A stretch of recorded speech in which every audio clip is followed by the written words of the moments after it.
Welcome back. Now, the House of Representatives has summoned a lot of public officials over the alleged assault of a female lawmaker. These and other issues are in our next report. The motion came as a matter of urgent national importance.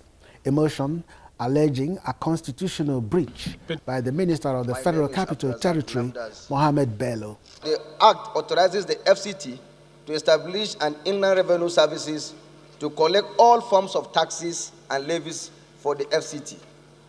Worried that the Minister of FCT has signed a comprehensive agreement with the Federal Inland Revenue Service to collect taxes for the FCT in breach of the existing law. The motion enjoyed the support of most lawmakers that contributed on the matter. Abuja is considered as a state. Federal Inland Revenue Service is supposed to collect federal revenue only. So we have already passed a law and we should guide it jealously. What I expect to happen is the Federal Inland Revenue Service engage the Federal Capital Internal Revenue Board and beef up their capacity through training. The motion passed without a dissenting voice. Meanwhile, the lawmakers have also resolved to investigate the alleged misappropriation of pension funds by the Pension Transitional Arrangement Directorate. The sponsor of the motion says a lot of allegations have been received on the matter. Concerns about allegations against the management of PITAT, bordering on misappropriation of pension funds, abuse of office, non-payment of 33% harmonized arrears, short payment of non-payment or non-payment of monthly pensions. Members were clearly displeased with the allegations and the implications. Government is supposed to be the solution, creative solution to every problem. But I find it ironic that government is the problem, not able to be responsible, to be accountable to its citizenry. The House adopted the motion and has mandated the Committee on Pension to investigate the activities of the Directorate and determine its level of compliance with the Pension Reform Act 2014. The committee is expected to report back in 6 weeks' time. Meanwhile, the House of Representatives has summoned the Controller General of Prisons, Peter Ekpendo, to appear before a joint committee over an alleged assault of a female member, Representative John Nrakpo.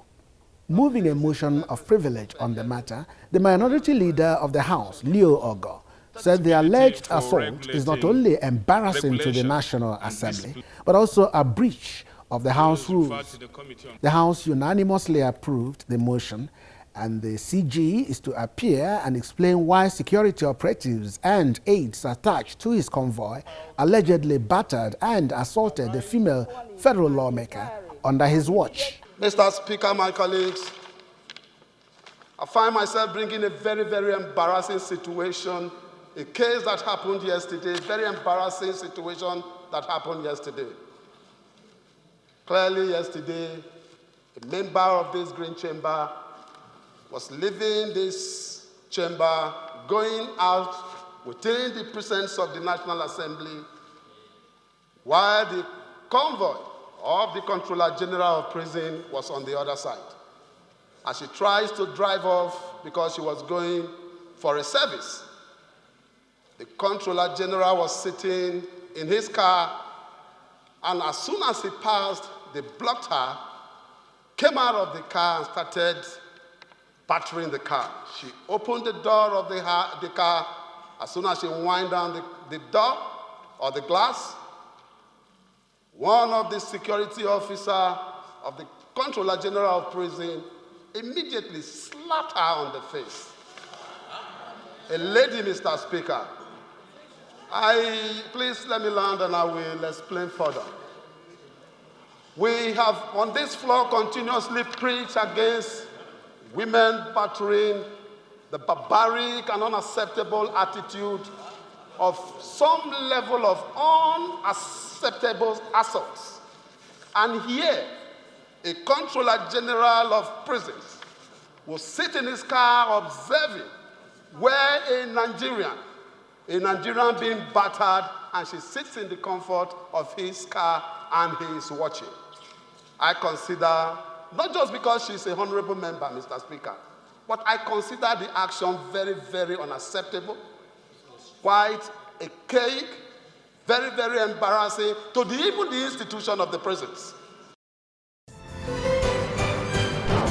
Now, this next report looks at some resolutions taken by the Senate in a bid to unite the lawmakers in the Senate, as well as their meeting with security chiefs.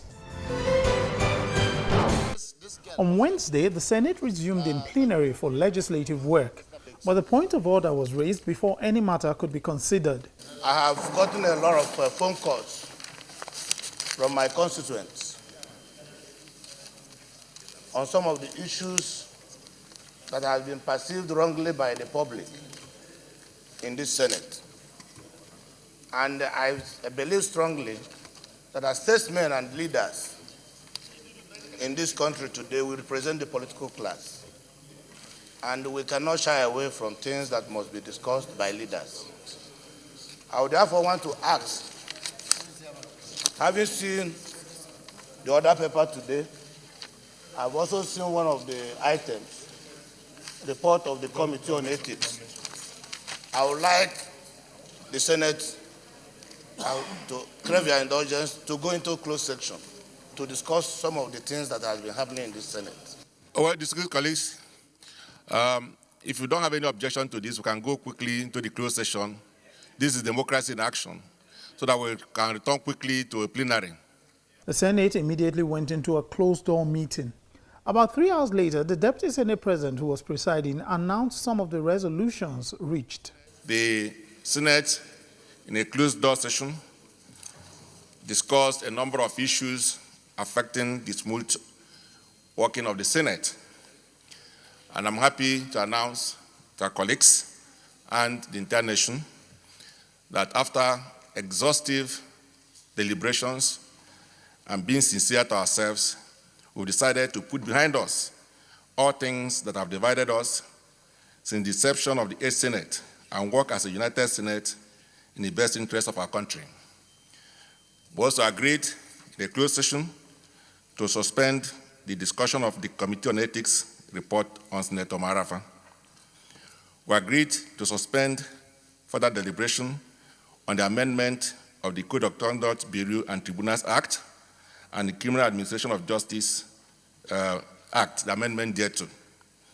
We agreed that this Senate should stand, and we do stand by the Senate President in his trial until proven guilty by the court in accordance with our Constitution and democratic practices all over the world, including South Africa, Brazil, and Russia.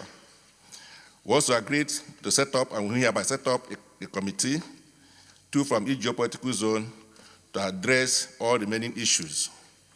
And as part of the reconciliation, those in court should consider withdrawing the cases. With that resolved, the Senate then received in chamber security chiefs who had been invited to brief the lawmakers on efforts being made to search for and rescue the 276 abducted Chibok girls. It was then time for another round of a closed-door meeting. Afterwards, the Deputy Senate President, Senator EKWEREMADU, spoke on issues that were discussed in the meeting. Distinguished colleagues, the Senate, in a closed session, was briefed by the Director General, State Security Service, and the Inspector General of Police on the abduction of the Chibok schoolgirls and efforts to rescue them within the last 2 years. We urge them to continue and should leave no stone unturned to achieve a rescue of the Chibok girls.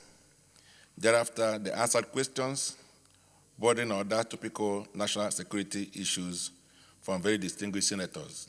Meanwhile, the Senate has denied purchasing 108 cars, saying only 36 cars were purchased for each state of the country. The chairman of the Senate Committee on Senate Services gave this clarification during a meeting in Abuja. Speaking to journalists, He said the Senate decided to purchase only 36 cars due to lack of funds.